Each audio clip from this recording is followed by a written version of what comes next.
Jadi bisa dibayangkan betapa melaratnya anak bungsu ini.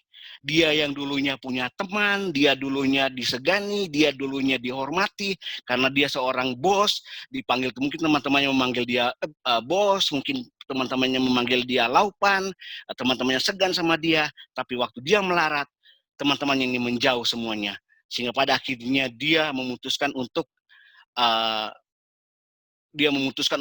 uh, menjadi penjaga babi dan memakan makanan babi. Tapi makanan babi sendiri pun itu teman-temannya yang lainnya waktu melihat itu, teman-temannya begitu marah sama dia. Karena apa? Makanan itu buat babi, bukan buat kamu.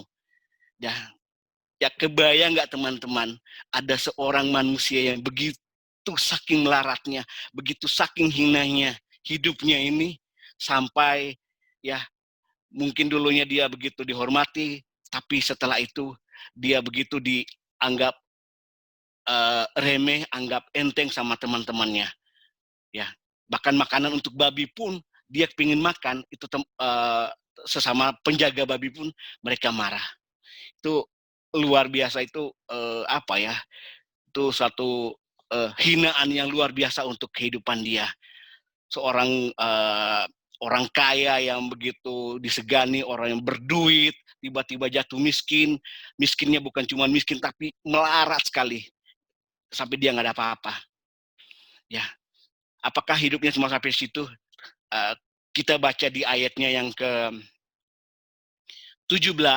mengatakan bahwa dia menyadari, ya mungkin pada saat setelah dia pulang, dia kelaparan, dia mikir, wah di rumah bokap gua kok enak banget ya, nggak pernah sampai sebegini parah, nggak begini sampai begini melarat miskinnya, bahkan apa ya, orang-orang upahan bapak itu makannya enak-enak, kok saya di sini begitu menderita, ya itu setiap hari mungkin dia pikirkan, dan timbul satu keinginan buat dia bilang enggak, saya enggak mau hidup seperti ini, saya harus pergi, saya harus kembali kepada bapakku, ya di sana itu oke, mungkin saya bukan jadi anak lagi, uh, saya akan datang kepada bapak, oke, saya akan menjadi seorang upahan aja pak, nggak apa-apa, yang penting saya bisa hidup yang layak, saya bisa makan makanan layaknya makanan manusia, bukan seperti saat ini. Teman-teman, kita lihat reaksi anak bungsu ini pada saat dia melarat, ya pada waktu ya dia menyadari, setelah dia menyadari, uh, ayatnya yang ke-18 mengatakan dia bangkit dan pergi. Dia bangkit dan pergi. Ya, dia meresponi kegagalannya dia meresponi kejatuhannya dia, melaratnya dia kembali kepada Bapa. Sehingga apa teman-teman? Ya, ini adalah satu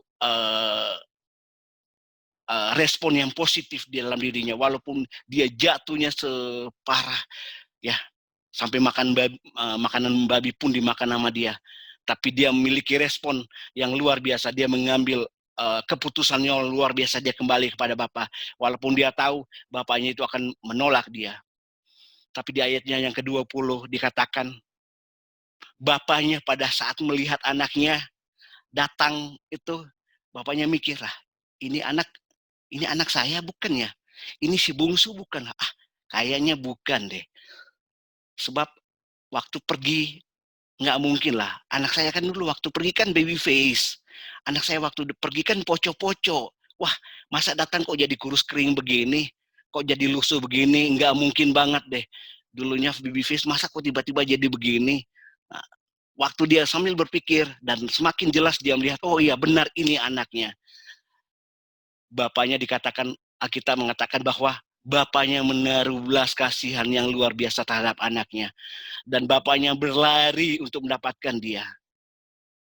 Berlari. Dan bapaknya tidak hanya berlari, tapi di situ dikatakan bahwa bapaknya merangkul dia, mencium dia. Nah, di sini mungkin ada suatu perjumpaan yang luar biasa. Mungkin anaknya menangis seseguknya, menangis, dan anaknya minta ampun sampai dikatakan bahwa bapakku telah berdosa terhadap Bapa dan terhadap sorga, dan aku tidak layak lagi disebut anak Bapa. Dan ini kalimat-kalimat ini, kita tahu bahwa kalimat ini dikatakan itu adalah bukan kalimat hanya diomongin semata-mata, tapi dia mengatakan ini penuh dengan air mata yang keluar, penuh dengan penyesalan yang keluar. Ya, pada waktu dia mengambil tindakan ini, bapaknya malah bukan bapaknya memeluk dia dan mencium dia, bahkan menyuruh kepada pembantu-pembantunya, kepada hamba-hambanya, bapaknya menyuruh untuk memakaikan baju yang jubah yang indah, memakaikan cincin, dan memakai sepatu yang sangat mahal. Ya, respon Tuhan buat kita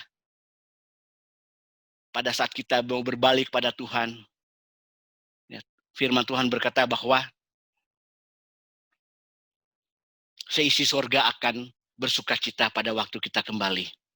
Ya, dan bapaknya tidak hanya itu saja, tapi bapaknya malah dengan penuh sukacita. Bapaknya di ayatnya yang ke-24 mengatakan bahwa bapaknya begitu sukacita, dan bapaknya berkata bahwa anak yang telah mati menjadi hidup kembali, ia yang menjadi hilang didapatkan kembali. Ya teman-teman, pemulihan itu terjadi adalah karena respon kita untuk kita berbalik ya kepada Tuhan. Baik, saya akan menutup firman Tuhan ini dengan sebuah ilustrasi. Ya, ilustrasi saya ini adalah tentang wireless mouse. Wireless mouse. Ya, kenapa saya mengambil ilustrasi tentang wireless mouse ini? Karena beberapa hari yang lalu saya kehilangan dongle wireless, sehingga mouse yang seharusnya masih bagus, saya tidak bisa menggunakannya gara-gara dongle-nya hilang. Ya, kalau kita lihat mouse ini ada bentuknya yang ya dari desain manufakturnya unik ya, dan sangat bagus. Dan di sini juga kita lihat ya, lampunya berkelap-kelip, dan di sini juga ada dongle-nya.